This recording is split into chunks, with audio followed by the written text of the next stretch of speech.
time, my dad had a lot of health issues. He had a tracheotomy, and they took his, they put a hole in his neck, and he had to speak, with his thumb over his throat. He was on oxygen. My dad was diabetic. He was in and out of the hospital, and in 2002, 2 years before I got out, he passed away.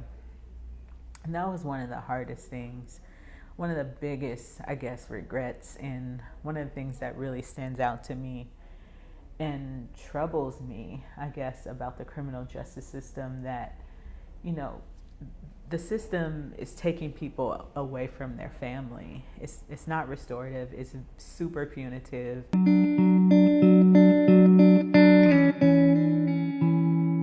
Why isn't there more accountability? Like, who's looking out for who? Clearly, this lawyer was not looking out for me. The system is structured in a way where it doesn't look after people. And that's the problem, that's really the problem.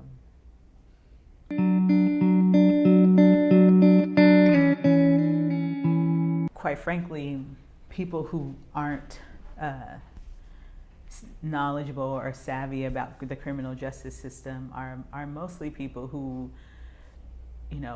are not educated. Maybe they're not able-bodied. Maybe they have a number of different challenges that would prevent them from knowing this stuff.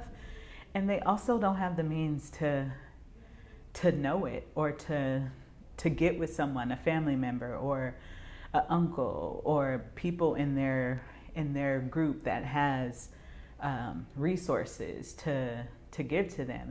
As a Black family, in my family, my mom, she had barely just got a job. My dad was on disability. My grandparents, they're kind of older, but no one had that knowledge. No one knew to question this person. And so you have a lot of people in different subset groups: Black people, young people, older people.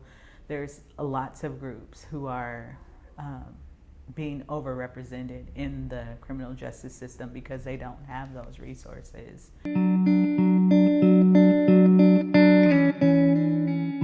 Why didn't someone just say, hey, like, what is wrong with you? Why are you doing this? Tell me why. Like, why did you do this? Versus, you did something wrong and now we're gonna punish you. I think that's, I have a kid. If she does something wrong, I feel like I do need to try to teach her how to do it right. And sometimes that does involve some discipline. And I get that, but yeah, I mean, how effective was it? Like, my dad passed away. I wasn't there for that. That caused a lot of trauma for me and my family. Being away from them caused a lot of trauma. So I just wonder if there's a better way to have justice for victims, for businesses. I affected a business. I affected, the victim. I affected her. I affected my family. Like, there's so many people involved, but the system is mainly focused on, like, being punitive to me. But, like, where's the justice for the victim? Where's the justice for the business? Like, how do we all move forward? That is not in the picture. That's not a part of the plan.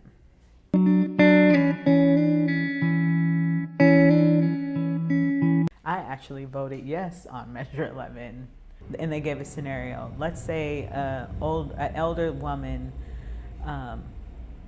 was walking down the street, and some kids came up, pushed her down, and took her purse. Would you want this person to get 6 years? And it's like, yeah, like that older woman could be my grandma. Like, that's where you go, right? Like, that. Who doesn't want that person to pay for that? Like, yeah, totally. In my mind, that's what I thought. Who wouldn't want to think that? But I also then think about that those two boys could be living in a crack house with their mom who's doing crack, who doesn't really care for them. They're not getting showers. They're not eating. They're trying to find money because they're hungry. They're trying to get their needs met. They're trying to survive in very extreme environments. And I think that that's just unfortunate. I think that not taking into account that sometimes things do happen, more often than not, because of something. And whatever that something is different for each person.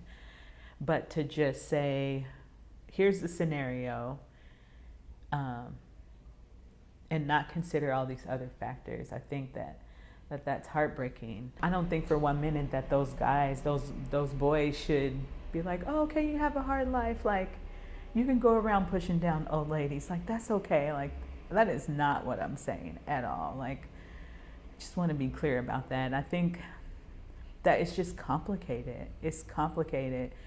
And the system is operating on a one size fits all. And that's not right. You know, they should really, the system should really change it back to a system where judges can make a judgment call, and that there's flexibility for people who are in, you know, situations where it's like, clearly you don't really belong in jail. You need mental health, or you need a hug. You need several hugs. And we know that this is going to be helpful for you because we're applying evidence-based models.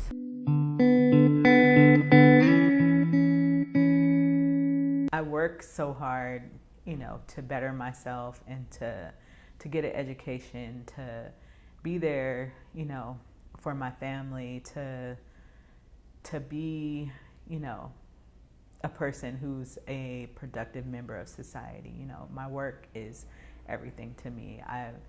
I'm glad that I can do things differently now. I own my own home, my own vehicles. I have a nice life, you know. But there are times where those glimpse of it, if I have to fill out an application, or even when I was in graduate school and I've come all this way with my own work, but having to like answer the question around my criminal background and explain it,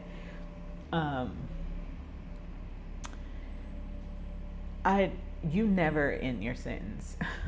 I mean, there's extenuating circumstances such as, you know, finding a home, situations in your life where it's still going to impact you, whether you've completed your sentence or not, whether you've paid your restitution or not. There's situations that people who've been in prison will encounter, and we will automatically feel some anxiety about it because we know it involves a criminal background.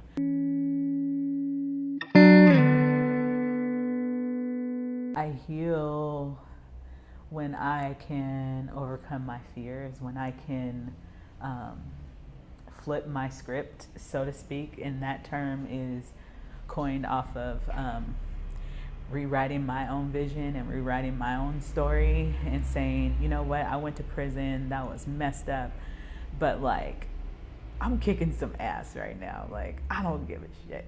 I am kicking some ass. I go to work every day. I'm a tax-paying person. You know, like, I own my own house. Like, I'm gonna own other houses, and you know what I mean? Like, I take vacation. I go camping. I go to the beach every summer. Like, it's stuff like that. When living in prison for all those years, like, they just take everything from you, you know? They're telling you when you can eat, when you can wipe your butt.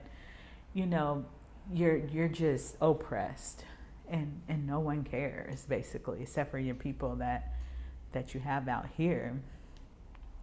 But that's how I heal. I heal by saying, you know what, this is not me. I won't be defined by what happened to me.